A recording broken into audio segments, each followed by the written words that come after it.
So I want to summarize some of these thoughts, and there are so many. Change your thoughts based upon the wisdom of the Tao, and your life will change. There's many principles to live by in the Tao.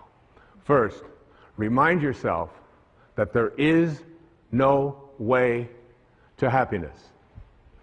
Happiness is the way. Bring happiness to all that you do. You accomplish much by trying less.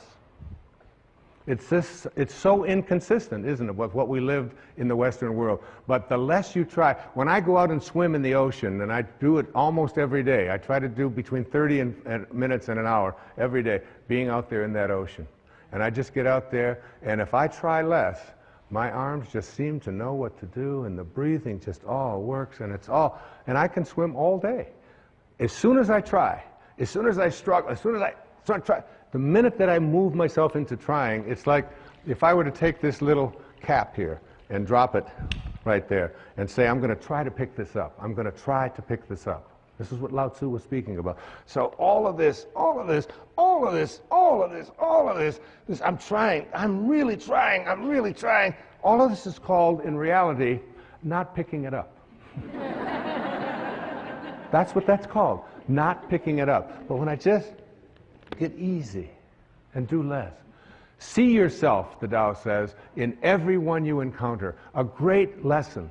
Every single being, especially the ones that we read about who we're told are our enemies. See yourself in them. Know that whoever they are, wherever they live, they want what we want. They want what I want. They want to be at peace. They don't want to be always struggling. They don't want to be sick. They just want to be loved, whoever they are. I know the skepticism of that.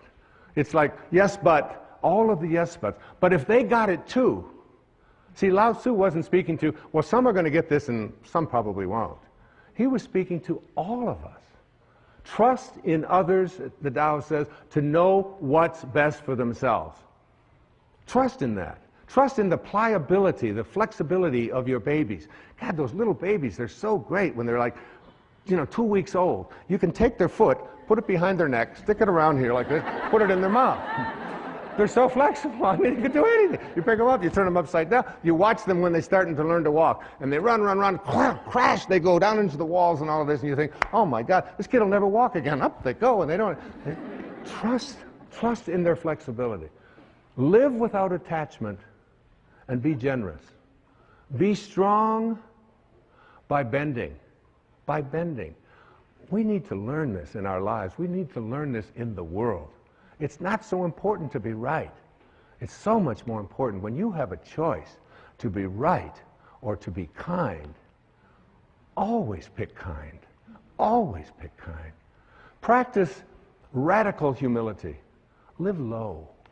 Live low like the ocean. Stay low. And all the streams will come to it. That's why it's so powerful, because it doesn't lord anything over anyone. And rather than looking for miracles, see everything as miraculous. Everything in your life.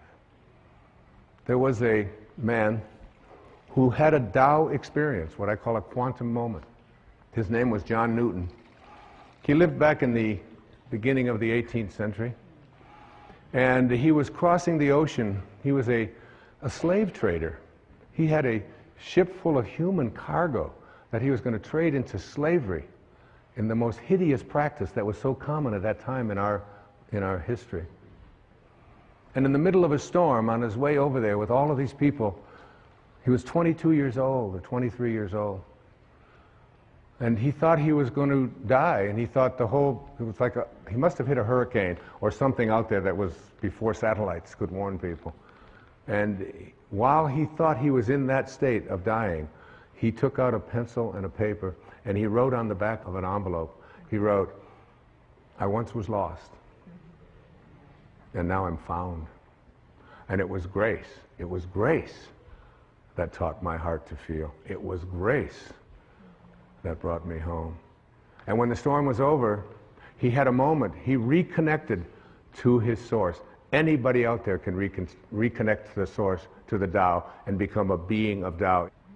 Remember, it's a return trip. And you can make that return trip while you're alive. Remember the parrot.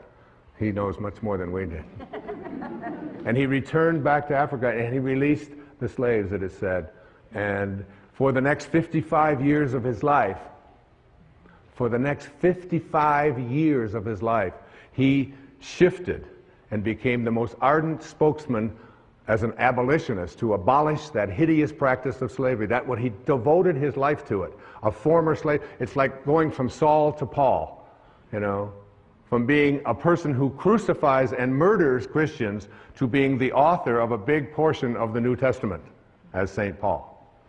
In a moment, it's possible for any of us. I close this beautiful presentation on the Tao, Cecilia, with a poem that was written by a woman. Her name is Naomi Long Madgett. She's from Detroit, went to Wayne State University. She was named the Poet Laureate of Detroit, an acclaimed African-American poet. Listen to these words. It sums up all that I've been saying.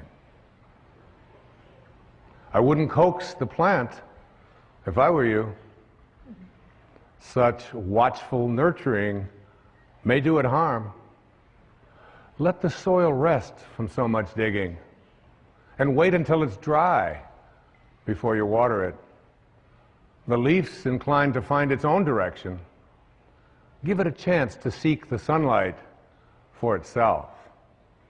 Much growth is stunted by too careful prodding, too eager tenderness. The things we love, we have to learn to leave alone. Thank you. Thank you. Thank you. Thank you. Thank you.